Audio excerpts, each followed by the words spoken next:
കേരളത്തിലെ എല്ലാവരും തമ്മിൽ ഇപ്പൊ ഏറ്റവും കൂടുതൽ ചോദിക്കുന്ന ഒരു ചോദ്യമുണ്ട്. ഹാപ്പി അല്ലേ? യെസ്. ഈ ഒരു ചോദ്യം നമ്മളോട് ചോദിച്ച ഒരു അമ്മയുണ്ട്. ആവേശം എന്ന് പറയുന്ന ഒരു സിനിമ നമ്മളെല്ലാവരും ആവേശത്തോടെ സ്വീകരിച്ച സിനിമയാണ്. അപ്പൊ നമ്മുടെ കൂടെ ഇന്ന് ജോയിൻ ചെയ്യുന്നു നീരജ രാജേന്ദ്രൻ. യെസ്. അപ്പം ചേച്ചി welcome to my show. Happy അല്ലേ? ഹാപ്പിയാണ്. എനിക്ക് തോന്നുന്നു ഇപ്പൊ ഏറ്റവും കൂടുതൽ ആളുകൾ ചേച്ചിനെ കാണുമ്പോൾ ചോദിക്കുന്നത് ഇതായിരിക്കും. ഹാപ്പി അല്ലേ? അതെ. അപ്പൊ കേട്ട് കേട്ട് മടുത്തോ എന്നാ ഇപ്പത്തെ അവസ്ഥ? എങ്ങനെ മടുക്കാനാ? അതെപ്പോഴും ഉണ്ടായിരുന്ന തന്നെയാ ഹാപ്പി അല്ലേ? ആണല്ലേ? അപ്പൊ എങ്ങനെയാണ് ആവേശത്തിലേക്ക് എത്തിയതെന്ന് പറയോ? ആവേശത്തിലേക്ക് ജിത്തുവിന്റെ കൂടെ ഞാൻ സിനിമ തുടങ്ങി ആദ്യത്തെ പരസ്യം ചെയ്തത് ജിത്തുവിന്റെ കൂടെയാണ്. ഫുഡ്മേയുടെ പരസ്യം. അപ്പോൾ രോമാഞ്ചത്തിന്റെ ഫസ്റ്റ് ഡേ ഫസ്റ്റ് ഷോയ്ക്ക് പോകുമ്പോൾ ജിത്തു എന്നോട് പറഞ്ഞു, ചേച്ചി വിളിക്കൂട്ടോ ഒരു സിനിമയ്ക്ക് എന്ന് പറഞ്ഞു. അങ്ങനെ ഈ ഒരു ക്യാരക്ടർ ബ്രീഫ് ചെയ്ത് തന്നെ എങ്ങനെയായിരുന്നു? അത് സെറ്റിൽ ഞാൻ ഡ്രസ് റിഹേഴ്സലിന് ചെന്നപ്പോൾ അപ്പോഴാണ് കഥ പറഞ്ഞത്. ജസ്റ്റ് അപ്പം ഞാൻ ഇങ്ങനെ എന്താ പറയുക, വലിയ വലിയ ഡയലോഗോ എന്തെങ്കിലും ഉണ്ടെങ്കിൽ നേരത്തെ തരണേ എന്ന് മാത്രം പറഞ്ഞിരുന്നു. അപ്പം അതൊന്നും വേണ്ട ചേച്ചി, നമുക്ക് അപ്പൊ ചെയ്യാവുന്നതേ ഉള്ളൂ എന്ന് പറഞ്ഞിരുന്നു. ഒന്നും വേണ്ടി വന്നില്ല.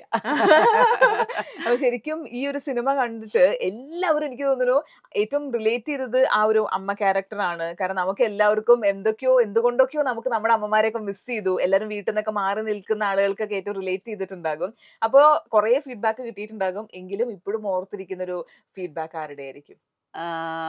കണ്ടിട്ടും കാണാണ്ടേയും മറ്റുള്ളവർ പറഞ്ഞു കേട്ടിട്ട് സന്തോഷത്തില് കൃഷാന്ത് ഇന്നലെ മെസ്സേജ് അയച്ചിട്ടുണ്ടായിരുന്നു.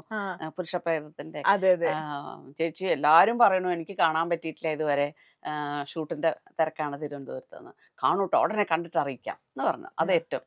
പിന്നെ ലിജിൻ ജോസ്, ഫ്രൈഡേയുടെ ഡയറക്ടർ, ഞാൻ ലിജിന്റെ കൂടെ ചേരാന്ന് പറഞ്ഞൊരു വർക്ക് ചെയ്യുന്നത്, പുറത്ത് വന്നിട്ടില്ല, വരും. അപ്പോൾ ലിജിൻ വിളിച്ച അതൊരു ശരിക്കും പറഞ്ഞാൽ എനിക്ക് നമ്മൾ പ്രതീക്ഷിക്കാതെ പെട്ടെന്ന് കിട്ടിയൊരു കോള്. പിന്നെ അറിയുന്നവരും അറിയാത്തവരുമായിട്ട് തന്നെ നമ്പർ കണ്ടുപിടിച്ചിട്ടും പുറത്ത് ഉണ്ടായിരുന്നു. ഞാൻ റിയാദിലായിരുന്നല്ലോ, അപ്പോൾ അത് കാരണം അവിടെ ഉള്ളവരാണെങ്കിലും ശരി, ഇനിയിപ്പോൾ ഇതൊന്നും അല്ലാതെ വേറെ നാടുകളിൽ നിന്നാണെങ്കിലും മെസ്സഞ്ചറിലും ഒക്കെ മെസ്സേജ്, ഞാൻ എല്ലാവരുടെയും മെസ്സേജ് നോക്കാറുണ്ട്. കാരണം ആദ്യമായിട്ട് കിട്ടിയൊരു ഇത്രയൊക്കെ സിനിമകൾ ചെയ്തെങ്കിലും ആദ്യമായിട്ടാണ് നമ്മളെ റെക്കഗ്നൈസ് ചെയ്തിട്ട് ശബ്ദം കേട്ടിട്ട് എല്ലാരും വിളിക്കുന്നത്. അതിന് സന്തോഷത്തിൽ തന്നെ ആവേശത്തിൽ തന്നെയാണ് ഞാൻ ഇപ്പോഴും. ഇതിൽ ശരിക്കും ഈ സിനിമയിൽ കുറെ പ്രാവശ്യം ഹാപ്പി അല്ലേ ചോദിക്കണല്ലോ. അപ്പം എപ്പോഴെങ്കിലും ഇത് വർക്ക് ആവോ, അല്ലെങ്കിൽ ഇത് ആൾക്കാർ കളിയാക്കോ, ഇതൊരു അരോചകമായി തോന്നുമായിരിക്കും, അങ്ങനെയെങ്കിലും ചേച്ചിയുടെ ഉള്ളിലെങ്കിലും ഡൗട്ട് തോന്നിയിട്ടുണ്ടോ? അങ്ങനെ തോന്നിയിട്ടേ ഇല്ല. അത് മാത്രല്ല, ഈ ഹാപ്പി അല്ലേ ഒരു കാച്ചിങ് സംഭവമാണെന്ന് തോന്നുന്നത് എങ്ങനെയാണെന്ന് വെച്ചാൽ, ഫഹദ് കുറെ ഷൂട്ട് തുടങ്ങി കുറെ കഴിഞ്ഞിട്ടാ വന്നത് അവിടെ. വന്നു കഴിഞ്ഞപ്പം ഫഹദ് വണ്ടി ഇറങ്ങി എന്നെ കണ്ടുടനെ ചേച്ചി ഹാപ്പി അല്ലേ എന്ന് ചോദിച്ചു. അപ്പൊ ഞാൻ ഇത് കൊള്ളാം. അങ്ങനെയാണ് ആദ്യത്തെ. അപ്പൊ തന്നെ എനിക്ക് സമാധാനമായി ശരിക്കും പറഞ്ഞാൽ. 2 ഡയലോഗ്, എടാ മോനെയും അതേപോലെ ഹാപ്പി അല്ലേ, ഇത് രണ്ടുമാണ് ഇപ്പം കേരളത്തിലെ എല്ലാവരും ഇവിടെ ഓഫീസിൽ നമ്മൾ കേറുമ്പോഴും ചോദിക്കുന്നത്, എടാ മോനെ ഹാപ്പി അല്ലേ എന്നുള്ളതാണ്. അപ്പൊ അത്രമേൽ ആളുകൾ ആവേശം സ്വീകരിച്ചു എന്നുള്ളതാണ്. അപ്പോ ഈ ഒരു ക്യാരക്ടർ ഇതുപോലെ അധികം ബ്രീഫ് ചെയ്തിട്ടില്ല എന്നൊക്കെ പറഞ്ഞു. പക്ഷെ എങ്കിലും ഇതിൽ എനിക്കെപ്പോഴും ഈ ഒരു ക്യാരക്ടറിന് പല ഒരു ഷെയ്ഡ് തോന്നിയിട്ടുണ്ട്. അതായത് ഇപ്പോ എല്ലാവരും ഹാപ്പി ആയിരിക്കണം എന്ന് ആഗ്രഹിക്കുന്ന ഒരു അമ്മ, അതേപോലെ തന്നെ ബിബീന്റെ അടുത്ത് ഫോൺ ചെയ്തിട്ട് പറയുന്നുണ്ട് എന്തുണ്ടെങ്കിലും അമ്മയോട് പറയണേ എന്ന് പറയുന്ന ഡയലോഗ് ഉണ്ട്. അപ്പൊ ചേച്ചിയുടെ വീട്ടില് എത്രമാത്രം അങ്ങനത്തെ ഒരു കമ്മ്യൂണിക്കേഷൻ നിങ്ങളും മക്കളൊക്കെ തമ്മിലുണ്ട്? കുട്ടികൾക്ക് ഞങ്ങൾ ഫുൾ ഫ്രീഡം എപ്പോഴും കൊടുത്തിട്ടുണ്ട്. ഇപ്പോഴൊന്നുമല്ല, വളരെ കുഞ്ഞു കുട്ടികളായിരിക്കുമ്പോൾ തൊട്ടേ അവർക്ക് ഇഷ്ടമുള്ളത് ചെയ്യാനുള്ള ഫ്രീഡം കൊടുത്തിട്ടുണ്ട്. ഒരു വീട്ടിൽ ശരിക്കും പറഞ്ഞാൽ പാരൻസിനോട് അവർക്ക് ഏറ്റവും സേഫ്റ്റി ആയിട്ടുള്ളൊരു സ്ഥലം വീടാണ്. അപ്പോൾ എന്താണെന്ന് വെച്ച് കഴിഞ്ഞാൽ അവർക്ക് അത്രയും ഫ്രീഡം ഉണ്ട്. എന്ത് തന്നെ ആയിക്കോട്ടെ, എത്ര ഇനിയിപ്പോൾ പറയാൻ പറ്റാത്ത കാര്യമായിക്കോട്ടെ, അവർക്ക് പറയാൻ വീടുണ്ട്, അമ്മയുണ്ട്, അച്ഛനുണ്ട്, പറയാൻ പറ്റുമെങ്കിൽ അത് തന്നെയാണ് ഏറ്റവും. ആ ഒരു ഇത് തന്നെയാണ് ഞാൻ ബിബി മോനോട് പറയണേ, മോൻ എന്തുണ്ടെങ്കിലും പറയണേ മോനെ എന്ന് പറയുമ്പോൾ എനിക്കും ആ ഫീൽ തന്നെയാണ് കിട്ടിയിരുന്നത്. അത് നമുക്ക് അമ്മയോട് പാവം തോന്നുന്നൊരു സീൻ എന്ന് പറയണേ, എനിക്ക് ഗുണ്ടാന്ന് മാത്രമേ മനസ്സിലായുള്ളൂ. അപ്പൊ നമുക്ക് ഭയങ്കര റിലേറ്റ് ചെയ്യാൻ പറ്റും. അത് മാത്രമേ എന്നെ ശരിക്കും പറഞ്ഞ ജിതു കറക്റ്റ് ചെയ്തിരുന്നു. അപ്പോൾ ഞാൻ ഉറക്കാ കരഞ്ഞിരുന്നേ. അപ്പൊ ജിത്തു പറഞ്ഞു, ചേച്ചി ഇത്രയും വേണ്ട, നമുക്കൊന്നും മനസ്സിലായിട്ടൊന്നുമില്ല, എന്തോ സംഭവിച്ചു അത്രേ അറിയുള്ളൂ. അപ്പൊ ഞാൻ പെട്ടെന്ന് കരയുന്ന ആളാ. അപ്പൊ എന്താ വെച്ച് കഴിഞ്ഞാൽ ജിത്തു പറഞ്ഞു, ഒന്ന് കുറച്ചും കൂടി ഒന്ന് സട്ടിലായിട്ട് കരഞ്ഞോളൂ എന്ന് പറഞ്ഞു. അപ്പോഴാണ് ഈ പറഞ്ഞ നമ്മളൊന്നും അറിയണല്ലോ, ഗുണ്ടാന്നൊരു കാര്യം മാത്രമേ നമ്മൾ കേട്ടിട്ടുള്ളൂ. അത് എത്ര അധികം ടേക്ക് പോയി? അങ്ങനെയൊന്നുമില്ല. ആദ്യത്തെ ഞാൻ ഉറക്കെയാ കരഞ്ഞ്, രണ്ടാമത്തെ പ്രാവശ്യം ഇപ്പൊ ഈ കണ്ടതുപോലെ, അതേപോലെ അടുക്കളയിലെ സീനും അതെ, 1-2 പ്രാവശ്യം ഇതുപോലെ അവർക്ക് എന്താ വേണ്ടതെന്ന് ജിതു കൃത്യമായിട്ട് പറഞ്ഞു തന്നിരുന്നു. അതനുസരിച്ച് ചെയ്യാൻ ഞാൻ ശ്രമിച്ചു. അത്രേ. അതേപോലെ ചേച്ചി വരുന്നൊരു കാര്യം ഞാൻ കുറെ പേരെടുത്ത് പറഞ്ഞപ്പം എല്ലാരും റിലേറ്റ് ചെയ്ത വേറൊരു സിനിമയുണ്ട്, വൈറസ് എന്ന് പറയുന്നൊരു സിനിമ. എല്ലാവർക്കും ഇഷ്ടപ്പെട്ടിട്ട ഒരു ക്യാരക്ടർ ആയിരുന്നു അതില്. അപ്പൊ ആ ഒരു ഷൂട്ടിംഗ് സംഭവം ഇപ്പോഴും ഓർമ്മയുണ്ടോ? പിന്നെ എനിക്ക് ഒരിക്കലും മറക്കാത്തതും ഏറ്റവും പേടിയായതും എല്ലാം ആ സിനിമ തന്നെയാണ്. പേടി എന്താന്ന് വെച്ച് കഴിഞ്ഞാൽ എനിക്ക് സാധാരണ സഭാകമ്പം ഉള്ള ആളല്ല. അപ്പൊ എന്താ വെച്ച് കഴിഞ്ഞാല് ദർശന ഓൾറെഡി ഒരു പേരെടുത്ത് നിൽക്കുന്ന സമയമാണ്. ആ സമയത്ത് പിന്നെ ആഷിഖ് കപൂർ, റീമ, രാജീവ് രവി ഇവരൊക്കെ ഇങ്ങനെ അവർ രണ്ടുപേരാണ് ക്യാമറ അപ്പുറത്തും. റീമ എല്ലാം സെറ്റിലുണ്ട്. ഓപ്പോസിറ്റ് വന്ന് നിൽക്കുന്നത് പാർവതി. ഇതൊക്കെ ഈ പേരുകൾ കേട്ടിട്ടുണ്ട് എന്നല്ലാണ്ട് ഡയറക്റ്റ്ലി ഇവരെ ഒന്നും ഞാൻ കണ്ടിട്ടില്ലല്ലോ. സ്ക്രിപ്റ്റ് നേരത്തെ അറിയില്ല. സ്ക്രിപ്റ്റ് വന്ന് എക്സ്പ്ലെയിൻ ആ സിറ്റുവേഷൻ ഇതാണ് എന്ന് പറഞ്ഞിട്ട് എക്സ്പ്ലെയിൻ ചെയ്ത് തന്നിട്ട് ക്യാമറയെ വെച്ചു ആക്ഷൻ എന്ന് പറഞ്ഞു കഴിയുമ്പോൾ ഞാൻ ശരിക്കും പറഞ്ഞാൽ പേടിച്ചാ ചെയ്യണേ. ആ പേടിച്ചത് കൊണ്ടായിരിക്കും ചിലപ്പോൾ അത് ശരിയാ. പക്ഷെ ഇതിനകത്തെ കണ്ടുകൊണ്ടിരുന്നിട്ട് ഈ സീൻ അങ്ങോട്ട് കഴിഞ്ഞ വഴിക്ക് റീമ ഓടി വന്ന് കെട്ടിപ്പിടിച്ചു. ഞാൻ ഭയങ്കര കരച്ചിലായിരുന്നു, സന്തോഷം കൊണ്ട്. അത് കാരണം ആ വൈറസ് ഞാൻ ഒരിക്കലും മറക്കില്ല. എനിക്ക് തോന്നുന്നു ചേച്ചിയുടെ ഫേവറേറ്റ് മേ ബി ആ ഒരു ഇതായിരിക്കും. കെട്ടിയോളാം എനിക്ക് കുറെ ഇഷ്ടപ്പെട്ട സിനിമകളുണ്ട് കേട്ടോ. ഇബിലീസ് ആരും അധികം കണ്ടിട്ടില്ലെങ്കിൽ പോലും എനിക്ക് ഒരുപാട് ഇന്റിമസി ഉള്ളൊരു സെറ്റും ക്രൂവും എല്ലാം നല്ല സിനിമ. എനിക്ക് ഇഷ്ടപ്പെട്ടത്. അതിന് എന്തെങ്കിലും പെർട്ടിക്കുലർ റീസൺ ഉണ്ടോ? എന്താ വെച്ച് കഴിഞ്ഞാൽ നമ്മളുടെ അമ്മയും അച്ഛനും ഒക്കെ മരിച്ചു കഴിയുമ്പോൾ നമുക്ക് എപ്പോഴും ഒരു മിസ്സിംഗ് ആണത്. അപ്പൊ നമ്മൾ എന്ത് നല്ല കാര്യങ്ങളാണെങ്കിലും ഒക്കെ ചെയ്തുകൊണ്ടിരിക്കുമ്പോൾ നമുക്ക് ഇവരുണ്ടായിരുന്നെങ്കിൽ ആ സിനിമ എല്ലാം ഇതിനെ ഇങ്ങനെ ആത്മാക്കൾ എപ്പോഴും നമ്മുടെ കൂടെ നമ്മുടെ സപ്പോർട്ടിനായിട്ടുണ്ട് എന്നുവെച്ചാൽ ആ പിതൃലോകത്തുള്ളവരെല്ലാം നമ്മളുടെ നല്ലതിന് വേണ്ടി പ്രാർത്ഥിക്കുന്നുണ്ടാവും എന്നുള്ളൊരു എന്തോ ഒരു ഇത് അതിനകത്തുണ്ട്. അതുകൊണ്ടായിരിക്കാം എനിക്ക് ഭയങ്കര ഇഷ്ടമാണ്. സെറ്റ് ഭയങ്കര നല്ലതായിരുന്നു. കെട്ടിയോളാണ് ഇതുവരെ ചെയ്ത ഒരുവിധം എല്ലാം എനിക്ക് ഇഷ്ടപ്പെട്ട് ചെയ്തത് തന്നെയാണ്. ചെറിയതാണെങ്കിൽ പോലും. അതെ, എനിക്കൊന്നും ചേച്ചി വളരെ ആക്റ്റീവ് ആയിട്ട് ഒരിക്കലും ഒരു എന്താ പറയാ സിനിമ ഇല്ലാതെ ഇരിക്കുക അല്ലെ, ഗ്യാപ്പ് ഇല്ലാണ്ട് അടുപ്പിച്ച് വളരെ ഫേമസ് ആയിട്ടുള്ള ഒരു ആർട്ടിസ്റ്റ് ആണ് എന്നുള്ളതാണ്. ചെറിയതാണെങ്കിലും ഞാൻ പറഞ്ഞ എനിക്ക് സെറ്റിൽ ചെന്ന് കഴിഞ്ഞാൽ ഞാൻ വളരെ സന്തോഷം. ചേച്ചിയുടെ വീഡിയോസിനൊക്കെ താഴെ ഞാൻ കമന്റ്സ് നോക്കുമ്പോ എല്ലാരും പറയണേ ചേച്ചി കമോൺ ചേച്ചി KPSC ചേച്ചിയുടെ ഒരു ഗ്യാപ്പ് ഉണ്ട്, അതൊന്ന് ഫിൽ ചെയ്യൂ. അപ്പം ചേച്ചി ഇതുപോലെ കുറെ സിനിമകൾ കാണുന്ന ആളാണ്. ഇങ്ങനെ അമ്മ റോളുകളിൽ ഏറ്റവും ഇഷ്ടപ്പെട്ട ഒരു ആർട്ടിസ്റ്റ് ആരായിരിക്കും? അയ്യോ അങ്ങനെയൊക്കെ ചോദിച്ചാ KPSC ഇഷ്ടമാണ്, സുകുമാരി അമ്മ ഇഷ്ടമാണ്, എല്ലാം അങ്ങനെയല്ല. എല്ലാ പണ്ടത്തെ ആൾക്കാരും നല്ല തന്നെയാ. ഒരുപാട് ഇഷ്ടപ്പെട്ടതാ എല്ലാരും. ഇപ്പം ചേച്ചി ഒരു നാടകത്തിൽ നിന്നാണ് ചേച്ചി വരുന്നത്. അപ്പൊ അങ്ങനെ നാടകത്തിൽ നിന്നില്ല. നാടകത്തിൽ ആക്സിഡന്റലി ഞാൻ ചെയ്ത കൊല്ലത്തിലും കോളേജിൽ പഠിച്ചിട്ട് 3 കൊല്ലവും ചെയ്തത്. ഓക്കെ, അപ്പൊ എപ്പോഴാണ് ഈ സിനിമ എന്ന് പറയുന്ന മോഹമൊക്കെ വന്നത്? സിനിമ അങ്ങനെയൊന്നുമില്ല. ഞാൻ എന്റെ ഓർമ്മ ഉള്ള കാലം തൊട്ടേ സിനിമ മോഹം തന്നെയാണ്. അങ്ങനെയൊന്നുമില്ല. നമുക്കിത് അപ്രോച്ചബിൾ ആണോ എന്ന് എന്താ ഉറപ്പ്? എത്രയോ നല്ല നല്ല അഭിനയിക്കാൻ അറിയുന്ന ആൾക്കാർ ഈ ലോകത്തുണ്ട്. എത്രയോ പാടാൻ അറിയുന്ന. ഇതൊക്കെ നമ്മൾ ഈ കാണുന്ന കുറച്ച് പേരാണോ? അല്ല. അതൊക്കെ നമ്മുടെ സമയമായിട്ടുണ്ടെങ്കിൽ നമ്മളിലേക്ക് എത്തും. അതാണ് ഞാൻ എപ്പോഴും അതെ. നമ്മളിപ്പോൾ ഇതിന്റെ പിന്നാലെ നമുക്ക് ശ്രമിക്കാനുള്ളത് ശ്രമിക്കണം. പക്ഷെ നമ്മളിലേക്ക് അത് എത്തുമോ എന്നുള്ളത് നേച്ചറും കൂടി എന്താ പറയാ, നമുക്കത് അനുകൂലമായിട്ട് വന്നാൽ തന്നെ പറ്റും. ഇപ്പൊ ചേച്ചി സിനിമയിൽ വരുമ്പോ ഓൾറെഡി ദർശന സിനിമയിലൊക്കെ അഭിനയിച്ച് ഇങ്ങനെ നിൽക്കുന്ന ഒരു ടൈമാണ്. അപ്പം ആ ഒരു ടെൻഷൻ ഉണ്ട് എന്ന് നേരത്തെ പറഞ്ഞു. അപ്പൊ ഓരോ ഇത് കഴിയുമ്പോഴും ദർശന വിളിച്ചിട്ട് അമ്മ ഇതിൽ ഇങ്ങനെ ചെയ്യണത് അങ്ങനെ എന്തെങ്കിലുമൊക്കെ ടിപ്സും കാര്യങ്ങളൊക്കെ? ദർശന മാത്രല്ല കേട്ടോ, എനിക്ക് മൂത്തൊരാളുണ്ട്, തിയേറ്റർ ആർട്ടിസ്റ്റ് തന്നെ ഭാവന. അവളാണ് ഞങ്ങളുടെ വീട്ടിലത്തെ, ഞങ്ങളുടെ 4 പേരിൽ ആദ്യത്തെ ആർട്ടിസ്റ്റ് അവളാണ്. അപ്പൊ നാടകങ്ങൾ, ഇവർ രണ്ടുപേരും നാടകങ്ങളാണ് ഞാൻ ആദ്യം ചെയ്ത് കണ്ടിരിക്കുന്നത്. ഞാൻ തന്നെ ഓഡിയൻസിൽ ഇരുന്നിട്ട് അത്ഭുതപ്പെട്ട് ഇരിക്കുന്ന സ്റ്റേജുകൾ ഉണ്ടായിട്ടുണ്ട്. അപ്പം സിനിമ എപ്പോഴും എല്ലാവരും ഡിസ്കഷൻസ് വരാറുണ്ട്. അപ്പൊ അങ്ങോട്ടും ഇങ്ങോട്ടും ഒരു ഹെൽത്തി ക്രിറ്റിസിസവും കാര്യങ്ങളൊക്കെ നല്ലതാണെങ്കിൽ നല്ലതെന്ന് തന്നെ അവർ പറയും. വളരെ ബുദ്ധിമുട്ടാണ് അങ്ങനെ ഭയങ്കര അഭിപ്രായങ്ങൾ കിട്ടാനായിട്ട്. പക്ഷെ ഇതിന് രണ്ടുപേരും ഭയങ്കര അഭിപ്രായം. അത് മാത്രമല്ല നാടക ഗ്രൂപ്പിൽ നിന്ന് ഒരു കമന്റ് പറയൽ കുറവാണ്. അത് ഞാൻ ശ്രദ്ധിച്ചിട്ടുണ്ട്. അപ്പം എന്താ വെച്ചാൽ ആദ്യമായിട്ടാണ് എല്ലാവരും കണ്ടിട്ട് നല്ലൊരു മെസ്സേജുകൾ ഇവൾക്ക് രണ്ടുപേർക്കും വന്നുകൊണ്ടിരിക്കുന്നത്. സിനിമയിൽ നിന്ന് മാത്രമല്ല നാടകങ്ങളിൽ നിന്ന് പോലും. ഓ. അതേപോലെ ഇപ്പൊ ദർശനം നമ്മൾ കണ്ടിട്ടുണ്ട്, ഇപ്പൊ ചേച്ചിനെ കാണുന്നു. ഇപ്പൊ രണ്ടും ടോട്ടലി ഡിഫറെന്റ് കുറച്ച് എനർജി അല്ലെങ്കിൽ ക്യാരക്ടർ ആണെന്ന് എനിക്ക് തോന്നിയിട്ടുണ്ട്. അതായത് ദർശന കുറേം കൂടി ഒരു കാം ആൻഡ് കമ്പോസ്ഡ് ആയിട്ട്, ചേച്ചി ഫുൾ എനർജി ആയിട്ട് നടക്കുന്ന ഒരാളാണ്. എന്നോട് പിള്ളേർ രണ്ടുപേരും എന്തിനാ ഇത്ര എക്സൈറ്റഡ്? ഞാൻ അങ്ങനെയാണ് എന്റെ നമ്മൾ ഇതേപോലെ ഇപ്പൊ എന്നോട് കരയാൻ പറഞ്ഞാൽ ഞാൻ കരയും. അത് രണ്ടും അങ്ങനെയാണ് എൻ്റെ. അപ്പോൾ ഈവൻ ഇപ്പം നമ്മൾ തിയേറ്റർ വിസിറ്റിനൊക്കെ പോയപ്പോൾ ഞാൻ അറിഞ്ഞില്ല, എൻ്റെ പിന്നിൽ പിള്ളേരൊന്നും തുള്ളണമൊന്നുമില്ല, ഞാൻ തുള്ളി. എനിക്ക് പാട്ട് കേട്ടാൽ ഞാൻ എപ്പോഴും ഇങ്ങനെയാ. ഞാൻ കണ്ടൊരു ചേച്ചി അല്ല ഞാൻ എനിക്ക് അതിപ്പോ ഇപ്പൊ ഇട്ടാലും ഞാൻ ഇറങ്ങി. അപ്പൊ ഞാൻ അങ്ങനെയാണ്.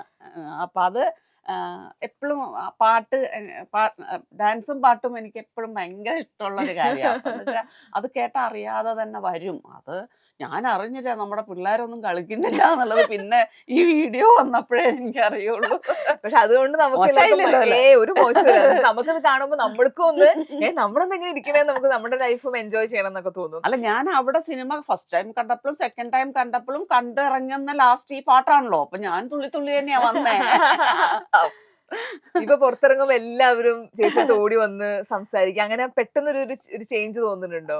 അവിടെ സിനിമ കണ്ടവർക്കേ അറിയുള്ളൂ, അല്ലാതെ പിന്നെ ആർക്കും അറിയൊന്നുമില്ല.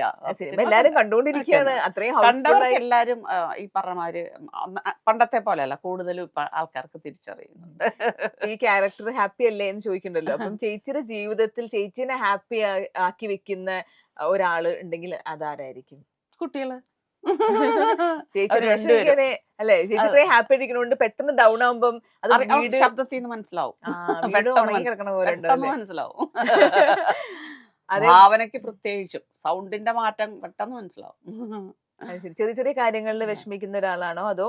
അങ്ങനെയില്ല, എനിക്ക് അങ്ങനെ എന്താ പറയാ, അവരുടെയൊക്കെ വിഷമങ്ങളാ എനിക്ക് എന്തെങ്കിലും വന്നിട്ടുണ്ടെങ്കിൽ, അല്ലെങ്കിൽ അവൾ വിചാരിച്ച കാര്യങ്ങൾ അവർ ചെയ്തെടുക്കാൻ പറ്റുന്ന അങ്ങനത്തെ കാര്യങ്ങളൊക്കെ തന്നെയുള്ളൂ. അല്ലാതെ ഹാപ്പി പേഴ്സൺ ശരിക്കും. അതുപോലെ വേറൊരു റീല് ട്രെൻഡിങ് ആയത് ഫഹദ് ചേച്ചിനെ കണ്ടപ്പോ ഓടി വന്ന് കെട്ടിപ്പിടിക്കുന്നുണ്ട്. അപ്പൊ അതില് ഈ കമന്റ്സ് ആണെങ്കിലും അയ്യോ അവർ തമ്മിലൊരു സ്നേഹം കണ്ടു. അപ്പൊ ആ സിനിമയിൽ നിങ്ങൾ ഒരുമിച്ചുള്ള സീനില്ലെങ്കിലും രംഗ എന്ന് പറയുന്ന രംഗണ്ണനെ കൺട്രോൾ ചെയ്യുന്ന ഒരു അമ്മയാണ്. ലാസ്റ്റ് വരെ അമ്മയുടെ കോള് വന്നില്ലായിരുന്നെങ്കിൽ എന്ത് ചെയ്തേനെ എന്ന് ഓഡിയൻസിന് ഫീൽ ചെയ്യുന്ന. അപ്പൊ അങ്ങനത്തെ ഒരു കണക്ഷൻ നിങ്ങൾ തമ്മിൽ ഉണ്ട് ആ സിനിമയിലും. റിയൽ ആയിട്ട് എങ്ങനെയാണ് ഫഹദുമായിട്ട്? അതെ, എനിക്ക് ഏറ്റവും ഫഹദിനെ ഞാൻ വളരെ പ്രഷ്യസ് ആയിട്ട് വിചാരിക്കുന്നത് എന്താ വെച്ചാൽ, CU സോണില് വില്ലന്റെ അമ്മയായിട്ട് ഒരു ഫോട്ടോ വേണമായിരുന്നു. അപ്പൊ ദർശനയൊക്കെ അവിടെ ഷൂട്ട് നടന്നു, ഫഹദിന്റെ അവിടെ തന്നെയായിരുന്നല്ലോ ഷൂട്ട് നടന്നത്. അപ്പൊ അതിന് ഫഹദിനെ വിളിക്കാൻ പാടും, അന്ന് വൈറസ് ഒക്കെ കഴിഞ്ഞിരിക്കുന്ന സമയത്താ. അപ്പൊ ഇങ്ങനെ ചേച്ചി അമ്മയെ വിളിച്ചാ വരുമോ? പിന്നെ ഒന്ന് വിളിച്ചു നോക്കി, ഇപ്പൊ വരും. അങ്ങനെ അപ്പൊ വണ്ടി വിട്ടു, ഞാൻ അപ്പൊ തന്നെ എത്തി. പിന്നെ ഫോട്ടോ ഡോറ് വന്ന് തുറന്നതേ ഫഹദാണ്. അപ്പൊ എന്താ വെച്ച് കഴിഞ്ഞാൽ നമുക്ക് എന്തോ വലിയ കാര്യം സംഭവിച്ച ഫീലാ എനിക്ക് അന്ന് കിട്ടിയത്. ഞാൻ ആ ദിവസം മറക്കില്ല. അത് കഴിഞ്ഞു നമ്മൾ ഫോട്ടോ ഒക്കെ എടുത്തു കഴിഞ്ഞ് ഞങ്ങൾ എല്ലാവരും കൂടി ഒരു മാങ്ങ ഫ്രിഡ്ജിൽ നിന്ന് മാങ്ങ എടുത്തു ഞാൻ തന്നെ ചെത്തി എല്ലാവർക്കും കൂടി കൊടുത്തു. നമ്മൾ കഴിച്ചു. പോരാൻ നേരത്തെ ഒരു കവർ, ഇതൊന്നും ഞാൻ പ്രതീക്ഷിച്ചതല്ല. ഞാൻ ഇപ്പോഴും ആ കവർ പോലും സൂക്ഷിച്ചു വെച്ചിട്ടുണ്ട്. അത് മാത്രമല്ല, അപ്പ എന്നോട് പറഞ്ഞു, ചേച്ചി you are awesome in virus എന്ന് പറഞ്ഞു. ഞാൻ പറഞ്ഞു, എനിക്ക് നാഷണൽ അവാർഡ് കിട്ടിയ ഫീലാ ഇപ്പൊ ശരിക്കും പറഞ്ഞാൽ തോന്നണേ. എനിക്കിനിയിപ്പോ വേറെ ഒന്നും കിട്ടിയില്ലെങ്കിലും കുഴപ്പമില്ല, ഫഹദിനെ മാതിരി ഒരാള് അത് പറഞ്ഞതിൽ കിട്ടിയൊരു സംതൃപ്തി ഉണ്ടല്ലോ, അത് ഭയങ്കര തന്നെയാണ്. അതുകൊണ്ട് ആ ദിവസവും ആ കവറും ഒക്കെ ഞാൻ സൂക്ഷിച്ച് തന്നെ വെച്ചിട്ടുണ്ട്. അല്ലാതെ നമ്മള് ഒരു റെഗുലർ കോണ്ടാക്റ്റോ ഒന്നുമില്ല. കുട്ടികൾ അവരൊക്കെ ദർശനം സംസാരിക്കണല്ലോ, ഒന്നും നമ്പർ പോലും ഇല്ല എൻ്റെ. ആവേശത്തിൽ ആദ്യം ഷൂട്ട് ചെയ്ത ചേച്ചിയുടെ സീൻ ഏതായിരുന്നു? ആദ്യത്തെ ഞാൻ തന്നെ എന്റെ മുഖത്ത് ആദ്യം ക്യാമറ വെച്ചത്, അവസാനം അതെ. അടിപൊളി, ഐശ്വര്യമാർന്ന. അപ്പൊ ഏതായിരുന്നു മറ്റേ ആ ബാംഗ്ലൂര്? അല്ല, നമ്മള് നടന്നു വരുന്ന സീൻ ആദ്യം എടുത്തെ. ഓക്കെ, അപ്പൊ ഇതിൽ കൂടെ വരുന്നില്ലേ? അതെ അതെ, അതാണ് ആദ്യം. അപ്പം ഈ സിനിമാ ജീവിതത്തില് ആദ്യം ക്യാമറ വെച്ച് ഇത് ഓർക്കുന്നുണ്ടോ? First shot? അതെ, അത് തൃശ്ശൂർ പേരൂർ ക്ലിപ്തത്തില് രതീഷിന്റെ സിനിമ. അതില് ആ നടുക്ക് നിൽക്കുന്ന ഒരു നടുമുറ്റത്ത് നിൽക്കുന്ന ഒരു, കണ്ടിട്ടുണ്ടോ ആ സിനിമ? കണ്ടിട്ടുണ്ട്. അതില് ആ നടുമുറ്റത്ത് നിൽക്കുന്ന ഒരു വിഷമിച്ച് നിൽക്കുന്ന ഒരു സീനുണ്ട്. അതാണ് ആ ഫസ്റ്റ് ക്യാമറ വെച്ച്. ഇപ്പൊ ചേച്ചി നേരത്തെ പറഞ്ഞില്ലേ എനിക്ക് ഇപ്പൊ വേണമെങ്കിൽ കരയാന്ന്, അപ്പം ഈ കരച്ചിലിന് ഗ്ലിസറിൻ ഒന്നും ഇല്ല, ഇതുവരെയും ഗ്ലിസറിന്റെ ആവശ്യം വന്നിട്ടില്ല. കരയാൻ പറഞ്ഞ അപ്പൊ കരയും. ഇപ്പൊ അതേപോലെ അതേപോലെ ചിരിക്കുകയും ചെയ്യും. ചെയ്യും. കരയാൻ ഭയങ്കര എളുപ്പാ. ദർശന അതേപോലെ തന്നെയാ, പെട്ടെന്ന് കരയും. അതെയോ? അപ്പൊ നിങ്ങൾ ആരും ഗ്ലിസറിന്റെ അങ്ങനെയല്ല, നമ്മളെപ്പോഴും എന്താ വെച്ചാൽ കരയാൻ പറഞ്ഞ നമുക്ക് എപ്പോഴും എന്തെങ്കിലുമായിട്ട് നമുക്ക് നമ്മുടെ ജീവിതത്തിലെ എന്തെങ്കിലുമൊക്കെ ആയിട്ട് കണക്ട് ചെയ്യും, ഓട്ടോമാറ്റിക്കലി വരും അത്. അതൊക്കെ കുറച്ചൊരു എന്താ പറയാ, ഓൾറെഡി നമുക്ക് ഭയങ്കരമായിട്ട് ബുദ്ധിമുട്ട് വന്നിരിക്കുന്ന ഏതെങ്കിലും ഒരു സമയം നമ്മൾ കണക്ട് ചെയ്ത അപ്പൊ ഒരിക്കൽ കണ്ണ് നിറഞ്ഞാൽ നമുക്ക് പെട്ടെന്ന് കരയാൻ പറ്റും. അതെ. ഇപ്പൊ മദേഴ്സ് ഡേ ഒക്കെ വരാൻ പോവാണല്ലോ, അപ്പം ചേച്ചിയുടെ അമ്മേനെ പറ്റി ചേച്ചി ഏറ്റവും കൂടുതൽ ഓർത്തെടുക്കുന്ന ഒരു സംഭവം, അല്ലെങ്കിൽ ഏറ്റവും ആരാധനയോടെ നോക്കി എന്തെങ്കിലും ഒരു കാര്യമുണ്ടോ? ഒരു കാര്യമല്ല, എന്താ പറയാ, ഏറ്റവും കൂടുതൽ മിസ് ചെയ്യുന്ന ആരായെന്ന് ചോദിച്ചാൽ ചേട്ടനെയും അമ്മയും തന്നെയാ. അച്ഛനെക്കാട്ടിലും കൂടുതൽ അമ്മയും ചേട്ടനെയും തന്നെയാണ്. എന്താ വെച്ചാൽ രണ്ടുപേരും അബ്രപ്റ്റായിട്ട് ലൈഫിൽ നിന്ന് മിസ്സായി പോയവരാ. അപ്പോൾ ഒരുപാട് നല്ല നല്ല നല്ല മൊമെന്റ്സ് അമ്മയുടെയും ചേട്ടൻ്റെയും കിട്ടിയിട്ടുണ്ട്. അപ്പം അത് ഞാൻ പറഞ്ഞാൽ ഭയങ്കര സ്നേഹമുള്ള രണ്ട് ക്യാരക്ടേഴ്സ് ആയിരുന്നു. അമ്മയപ്പോൾ അത്രയും സാധു ഒരമ്മയെ ഞാൻ ഇതുവരെ വേറെ എവിടെയും കണ്ടിട്ടുമില്ല. ഇതേപോലെ മക്കൾ എന്ത് ചെയ്താലും നല്ല കാര്യങ്ങളാണെന്നുള്ള വിശ്വസിക്കുന്നു. അപ്പം എൻ്റെ കുട്ടികളെ ഞാൻ എങ്ങനെ അതേപോലെ തന്നെയായിരുന്നു എൻ്റെ അമ്മ എന്നോട്. അച്ഛൻ അങ്ങനെയല്ലായിരുന്നു, ഭയങ്കര സ്ട്രിക്റ്റ് ആയിരുന്നു. അച്ഛൻ ഭയങ്കര സ്ട്രിക്റ്റ് ആയിരുന്നു. അപ്പം ഒരാള് ഭയങ്കര സ്ട്രിക്റ്റ്, ഒരാള് ഭയങ്കര. അമ്മയ്ക്ക് വോയിസ് ഉണ്ടായിരുന്നില്ല വീട്ടില്. എല്ലാം അച്ഛൻ ഡിസൈഡ് ചെയ്യുന്ന പോലെ, അച്ഛൻ്റെ ഓർഡർ പോലെ കാര്യങ്ങൾ നടന്നു. ഒട്ടും ഫ്രീഡം ഇല്ലാത്ത ഒരു വീട്ടിൽ നിന്നാണ്. അതുകൊണ്ടാണ് ഞങ്ങൾ ഫുൾ ഫ്രീഡം ഞങ്ങളുടെ കുട്ടികൾക്ക് കൊടുത്തിട്ടുണ്ട് എല്ലാ കാര്യത്തിലും, ഒന്നിനും റെസ്ട്രിക്ട് ചെയ്യാറില്ല. അപ്പൊ വീട്ടിൽ നിന്ന് എപ്പോഴെങ്കിലും ഇങ്ങനെ അങ്ങോട്ട് ഫ്രീഡം കൊടുക്കേണ്ട ആവശ്യം ഉണ്ടോ എന്നുള്ള രീതിയിലൊക്കെ വല്ല കമന്റ്സുകൾ അങ്ങനെയൊക്കെ നമ്മൾ അതില് ബോധേഡേ അല്ല. ആരെന്ത് പറഞ്ഞാലും നമ്മുടെ കുട്ടികൾക്ക് ഫ്രീഡം നമ്മൾ കൊടുത്തിട്ടുണ്ട് എല്ലാ കാര്യത്തിലും. അപ്പൊ ഇപ്പം ഒരു പേരന്റിങ്ങിനെ പറ്റിയിട്ട് സത്യം പറഞ്ഞാൽ ക്ലാസ്സുകൾ എടുക്കുന്ന ആൾക്കാരുണ്ട്, അത് അറ്റൻഡ് ചെയ്യുന്ന. കാരണം ഇപ്പൊ യങ് ആയിട്ടുള്ള ആളുകൾ ചിലപ്പോൾ പേരന്റ്സ് ആകുമ്പോൾ അവർക്ക് എങ്ങനെ കുട്ടികളെ വളർത്തണം അങ്ങനെയൊന്നും കുറെ ഡൗട്ടുകളും കാര്യങ്ങളും ഉണ്ടാവും. അപ്പൊ അങ്ങനെ ഉള്ള ആളുകളുടെ അടുത്ത്, ഇപ്പൊ നമ്മുടെ വീഡിയോ കണ്ടുകൊണ്ടിരിക്കുന്നവരുടെ അടുത്ത് ചേച്ചിക്ക് കൊടുക്കാൻ പറ്റും, ചേച്ചിക്ക് മനസ്സിൽ ഇപ്പം എന്താണ് പറയാൻ തോന്നുന്നത് അവരുടെ അടുത്ത്? കുറേയൊക്കെ നമ്മളുടെ ബലം പിടുത്തത്തിനേക്കാളും കുട്ടികളെ മനസ്സിലാക്കാൻ ശ്രമിക്കണം. അവരുടെ ഉള്ളിലും ഒരുപാട് ആഗ്രഹങ്ങളും പിന്നെ ഇന്നത് പഠിക്കണം, അല്ലെങ്കിൽ അത് മാത്രമൊന്നുമല്ല, അവരുടെ ഉള്ളിൽ ഒരുപാട് കാര്യങ്ങൾ അതറിയാൻ ശ്രമിക്കണം. അതിനു വേണ്ടി നമ്മൾ അവരെ കൂട്ടുകാരായിട്ട് കണ്ട് മുന്നോട്ട് പോയാൽ മാത്രമേ ഇത് കിട്ടുള്ളൂ. നമ്മൾക്ക് അവരെ മനസ്സിലാക്കാൻ പറ്റുള്ളൂ. അത് മനസ്സിലാക്കി അവരോടൊപ്പം നിന്ന് കഴിഞ്ഞാൽ ഏത് സാഹചര്യത്തിലും അവർ നമ്മളോടൊപ്പം ഉണ്ടാവും എന്നുള്ളതാണ് എൻ്റെ വിശ്വാസം. ഞങ്ങളുടെ വീട്ടിൽ അങ്ങനെയാ.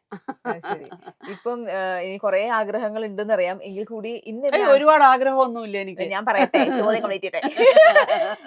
ഇന്ന ആൾക്കാരുടെ കൂടെ അഭിനയിക്കണം എന്നൊക്കെ തോന്നിയിട്ടുള്ള ഒരു അങ്ങനത്തെ ഏതെങ്കിലും ഒരാളുണ്ടോ? മോഹൻലാൽ, പിന്നെ നമ്മുടെ ഫഹദ് തന്നെ. ഫഹദിന്റെ മാത്രം ഇതില് വന്ന പോലെ അല്ല, ശരിക്കും അമ്മയായിട്ട്.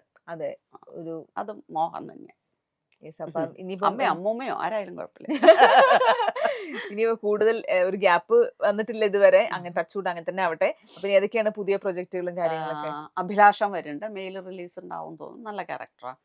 പിന്നെ മുക്കത്തായിരുന്നു ഷൂട്ട്. മണിയറയിലെ അശോകൻ, ശംഷു സൈബയുടെ പടമാണ്. പിന്നെ പണി ജോജു ജോർജിന്റെ അത് വരുന്നുണ്ട്. ജമുന പ്യാരിയുടെ ഡയറക്ടറുടെ പടം വരുന്നുണ്ട്. ഒരു 3-4 ഷോർട്ട് ഫിലിംസ് വരുന്നുണ്ട്. ഇനി ഇറങ്ങാത്ത കുറെ പടങ്ങളുണ്ട്. ചെയ്ത് കഴിഞ്ഞിട്ടും 1-2 കൊല്ലമായ അങ്ങനത്തെ പടങ്ങളും ഉണ്ടാകും. വന്നു. അത് ശരി. വെബ് സീരീസിൽ ഏതിലോ അഭിനയിക്കുന്നുണ്ട്? അത് ഹസ്ബൻഡ് ആണല്ലേ? ഓ നൈസ്. ദർശന കുറെ സിനിമകൾ ചെയ്തു, എന്നാലും അമ്മയോട് ചോദിക്കുകയാണ്, അമ്മയ്ക്ക് ദർശന ചെയ്ത ക്യാരക്ടേഴ്സിൽ ഏറ്റവും ഇഷ്ടം ഏതാ? അങ്ങനെ ഒരു പ്രത്യേക ഇഷ്ടം പറയാമോ? അല്ല, അവള് വളരെ ചൂസ് ചെയ്തിട്ട് തന്നെയാണ് സിനിമ ചെയ്യുന്നത്. എല്ലാം ഒന്നും അവൾ പറയാറില്ല. അവൾക്ക് അത്രയും ഇഷ്ടപ്പെട്ട് അത്രയും ഹാർഡ് വർക്ക് ചെയ്തിട്ട് ഒരു സിനിമ ചെയ്തിട്ട് അത് ഇഷ്ടപ്പെടാതിരിക്കാനുള്ള ഒന്നുമില്ല, എല്ലാം ഇഷ്ടവും. എന്നാലും ശരിക്കും പറഞ്ഞാൽ ഹൃദയത്തിലെ അവളുടെ ക്യാരക്ടർ എനിക്ക് ഒരുപാട് കരഞ്ഞ സിനിമയാ. പിന്നെ അതിലൊക്കെ ഒരുപാട് നമുക്ക് കണക്ട് ചെയ്യാൻ പറ്റുന്ന ഒരു സീൻ ഉണ്ടല്ലോ, ആ റൂമിലേക്ക് വന്ന് ഡ്രസ്സ് കാണുന്നു, ഒരുപാട് അതിനകത്ത് അവളുടെ സംഭവങ്ങൾ എനിക്ക് ഇഷ്ടമുള്ളതുണ്ട്. Dear Friend as a whole തന്നെ എനിക്ക് സിനിമ ഒരുപാട് ഇഷ്ടമുള്ളതാണ്. പുരുഷപ്രേതത്തിലെ വില്ലത്തി. അയ്യോ. അതാ പറഞ്ഞ ജയ ജയ ജയ ഹേ. ഓ ഓ ജയജയിലാക്കി ഒരു ചവിട്ടൊക്കെ ഓർമ്മയുണ്ട്. അത് പ്രാക്ടീസ് ചെയ്യണമെന്നേ നമുക്ക് അറിയുള്ളൂ. അപ്പൊ കൂടുതൽ അതിനെപ്പറ്റി ഒന്നും ഞങ്ങൾക്ക് അറിഞ്ഞുകൂടായിരുന്നു. വീട്ടിലിങ്ങനെ ടിക് ടിക് ടിക് അല്ലല്ല, ഒച്ച. വീട്ടിനെക്കാട്ടിലും കൂടുതൽ ഇവള് പ്രാക്ടീസ് കഴിഞ്ഞ് വന്നിട്ട് ഒരു കിടക്കലുണ്ട്. കുറെ നാൾ പ്രാക്ടീസ് ചെയ്തുല്ലോ. ആ. അപ്പൊ പിന്നെ അതിന്റെ ഇടി ഇടയ്ക്ക് കൊള്ളുന്നത് നമുക്കൊക്കെ പിന്നിൽ കിട്ടും. പ്രാക്ടീസ്, ബാക്കി പ്രാക്ടീസ് അങ്ങനെ. പക്ഷെ എന്നാലും അതിലെന്താന്ന് വെച്ച് കഴിഞ്ഞാൽ നമ്മുടെ സാധാരണക്കാരെ വീട്ടിലത്തെ എല്ലാ ലേഡീസിനും ഇത് കണക്ട് ചെയ്യാൻ പറ്റും. അയ്യോ അതുകൊണ്ട് സത്യം. എന്താ വെച്ചാൽ പലർക്കും ചെയ്യാൻ പറ്റാത്ത സ്ക്രീനിൽ ഒരാൾ ചെയ്യുന്നത് കാണുമ്പോ അത് എനിക്ക് ഒരു ഇപ്പോഴും പ്രത്യേക ഇഷ്ടം. ഓർമ്മയുണ്ട് അതൊരു തിയേറ്ററില്. പ്രത്യേക ഇഷ്ടം. അതെ ഞാനൊക്കെ അതെ. സീറ്റിന്റെ മോളിൽ കയറിയിട്ടാ ചാടി. ചാടി. ഞാൻ പോയ തിയേറ്ററിൽ എല്ലാരും ആ സീൻ വന്നപ്പോഴല്ലോ, കാരണം ആരും പ്രതീക്ഷിക്കുന്നില്ല അങ്ങനത്തെ ഒരു ട്വിസ്റ്റ്. അതെ.